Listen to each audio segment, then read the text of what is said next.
Welcome to MB classes. In this video, we will discuss about double circulation and some terms related to circulatory systems. Double circulation most important topic है जिसमें से आपका board का question बनता है. तो क्या होता है double circulation? The process by which blood flows twice through the heart during each cycle of passage through the body. तो यहाँ पे साइकिल का मतलब हो गया कार्डियक साइकिल.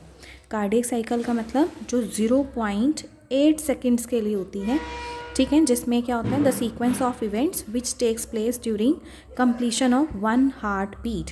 एक सिंगल हार्ट बीट में कितनी बार क्या इवेंट्स होते हैं उसको बोलते हैं हम कार्डियक साइकिल. जैसे अगर हम बात करें कि सपोज़ ये हार्ट के 4 चैम्बर्स हैं, ठीक है, एक तरफ क्या होता है राइट पोर्शन, एक तरफ क्या होता है लेफ्ट पोर्शन. यानी पहले क्या होते हैं ऑरिकल, फिर क्या होते हैं जी वेंट्रिकल्स. ठीक है, तो सबसे पहले क्या होता है ऑरिकुलर सिस्टोल के अंदर, दैट मीन्स सिस्टोल कहीं पे भी वर्ड आएगा दैट मीन्स वो कॉन्ट्रैक्शन के लिए यूज़ हुआ है, और डायस्टोल कहीं पे भी आएगा दैट मीन्स वो रिलैक्सेशन के लिए वर्ड यूज़ हुआ है. ठीक है, तो पहले ऑरिकल्स की कॉन्ट्रैक्शन होती है यानी कि ऑरिकल्स कॉन्ट्रैक्ट करेंगे. उसके बाद क्या होती है वेंट्रिकल्स की कॉन्ट्रैक्शन होती है. उसके बाद क्या होता है वेंट्रिकल्स की रिलैक्सेशन यानी कि डायस्टोल का प्रोसेस होता है. तो यही 3 इवेंट्स की बात होती है कार्डियक साइकिल में जो कि यहाँ मेंशन किया हुआ है. ठीक है, तो इसका प्रोसेस क्या होता है, बहुत बार ये प्रोसेस आता है वर्ड.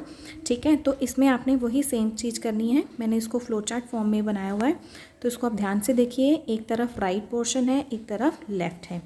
तो सबसे पहले राइट ऑरिकल्स या एट्रियम, इसी तरह से लेफ्ट ऑरिकल्स या एट्रियम. ठीक है, सेकेंड पार्ट हो गया राइट वेंट्रिकल्स और इधर हो गया लेफ्ट वेंट्रिकल्स. ठीक है, तो राइट वाला पोर्शन बेसिकली किसके लिए होता है डीऑक्सीजनेटेड ब्लड जहाँ से पास होगा. ठीक है, डीऑक्सीजनेटेड ब्लड लेके कौन जाएगा vena cava. Vena cava is the largest when. ठीक है, ये याद रखना है आपको. तो वेना कावा के थ्रू डीऑक्सीजनेटेड ब्लड कहाँ जाएगा सबसे पहले राइट ऑरिकल्स में. ठीक है, इसी तरह से लेफ्ट साइड में जो ऑक्सीजनेटेड ब्लड होता है वो कहाँ जाएगा लेफ्ट ऑरिकल्स में. एक साथ दोनों की पैसेज हो गई, एक साइड डीऑक्सीजनेटेड जा रहा है, एक साइड ऑक्सीजनेटेड जा रहा है. तो सबसे पहले क्या होगा ऊपर वाला जो चैम्बर है वो कॉन्ट्रैक्ट करता है दोनों साइड से. कॉन्ट्रैक्शन का मतलब क्या हो रहा है सिस्टोलिक हो रहा है. ठीक है, सिस्टोल यानी कि ऑरिकल सिस्टोल करेंगे. उसके बाद इसमें से ये जो वॉल्व है ये ओपन हो जाएगा और ब्लड कहाँ जाएगा राइट वेंट्रिकल्स में. इसी तरह से लेफ्ट वाला कहाँ जाएगा लेफ्ट वेंट्रिकल्स में. फिर राइट वेंट्रिकल्स और लेफ्ट वेंट्रिकल्स कॉन्ट्रैक्ट करते हैं तो ये एक और वॉल्व खुल जाता है जिसका नाम क्या होता है सेमील्यूनर वॉल्व. ठीक है जी, जैसे ये खुलेगा तो ये राइट वेंट्रिकल से ब्लड कहाँ जाएगा लंग्स में, और लेफ्ट वेंट्रिकल से ब्लड कहाँ जाता है सारे बॉडी पार्ट्स में. ठीक है, तो इसमें हमें 2 वॉल्व्स याद करने हैं. सबसे पहले जैसे ही ऑरिकल्स कॉन्ट्रैक्ट करते हैं, ठीक है, राइट वाला कॉन्ट्रैक्ट करेगा तो ट्राइकस्पिड वॉल्व ओपन होगा, लेफ्ट वाला करेगा तो बाइकस्पिड वॉल्व ओपन होगा. ये जैसे ही ओपन होगा तो ब्लड कहाँ चला जाएगा वेंट्रिकल्स में, राइट एंड लेफ्ट वेंट्रिकल्स में. यहाँ उसके बाद एक वॉल्व आएगा सेमील्यूनर वॉल्व, और यहाँ से ब्लड कहाँ जाएगा राइट से जाएगा लंग्स में यानी ऑक्सीजनेट प्योरीफाई होने के लिए. तो oxygenated blood carried by 4 pulmonary veins. ये क्वेश्चन 1 मार्क का बनता है. तो ये पल्मोनरी वेन्स लेफ्ट से कहाँ से जाएगा राइट से आपके पास चला गया लेफ्ट साइड पे. तो इस तरह की सर्कुलेशन को हमने क्या बोला पल्मोनरी सर्कुलेशन. ऐसे ये ऑक्सीजनेटेड ब्लड यहाँ से पास होता हुआ कहाँ चला गया ऑल बॉडी पार्ट्स में. तो इसके लिए आपके पास यहाँ पे एक लार्जेस्ट आर्टरी आएगी which is known as aorta. ठीक है, लेफ्ट वेंट्रिकल्स के बाद ऑर्टा क्या करता है पूरी बॉडी पार्ट्स में ऑक्सीजनेटेड ब्लड को ट्रांसफ़र करेगा, और वहाँ से सारी बॉडी पार्ट जैसे ऑक्सीजन को कंज्यूम कर लेंगे तो जो डीऑक्सीजनेटेड ब्लड है वो वापस राइट पोर्शन में चला जाता है. इस टाइप की सर्कुलेशन को हम क्या बोलते हैं सिस्टमिक सर्कुलेशन. दैट मीन्स कि 2 types of circulations are there. One is pulmonary circulation and second one is systemic circulation.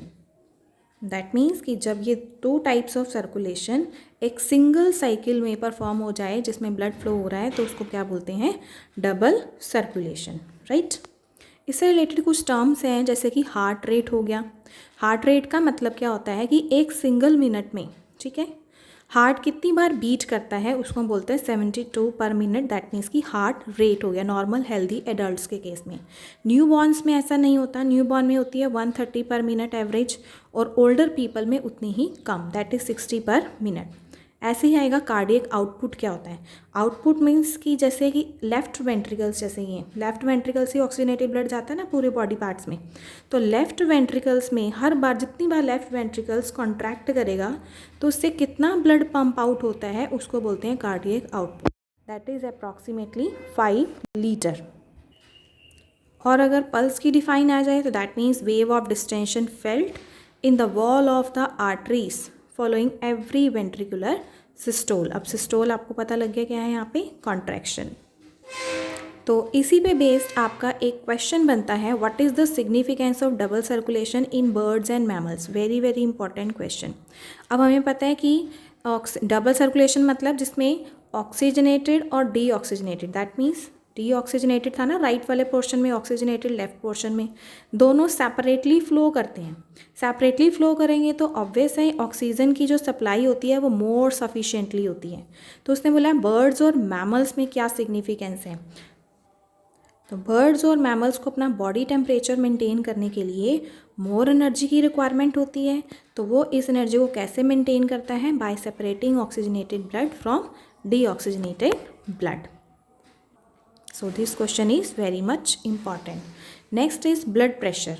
तो ब्लड प्रेशर का मतलब क्या होता है, pressure exerted by blood vessels is called blood pressure. ठीक है जी, दो तरह के होते हैं, एक सिस्टोलिक और एक डायस्टोलिक, मतलब एक कॉन्ट्रैक्शन की वजह से और एक रिलैक्सेशन की वजह से। लेकिन क्या चीज़ कॉन्ट्रैक्ट होनी चाहिए, ventricles. So blood pressure at the time of maximum contraction is called systolic blood pressure, और डायस्टोलिक मतलब blood pressure at the time of maximum relaxation of ventricles is called diastolic. तो सिस्टोलिक मतलब contraction में कितना होना चाहिए normal value 120 millimetre Hg, और इसका कितना होना चाहिए रिलैक्सेशन का 80 मिलीमीटर Hg। तो इसका मेन इंस्ट्रूमेंट क्या होता है, इसको मेजर करने के लिए स्विग्मो मैनोमीटर, ये 1 मार्क का क्वेश्चन आ जाता है। ठीक है, तो नॉर्मल वैल्यू कितनी होगी 120/80। तो यहाँ तक आपके 3 मोस्ट इंपॉर्टेंट टॉपिक कवर हो गई। First one is cardiac cycle, second one is double circulation and third one is blood pressure. अब नेक्स्ट वीडियो में मिलते हैं अगले मोस्ट इंपॉर्टेंट टॉपिक्स के साथ। So if you like these videos, share and subscribe.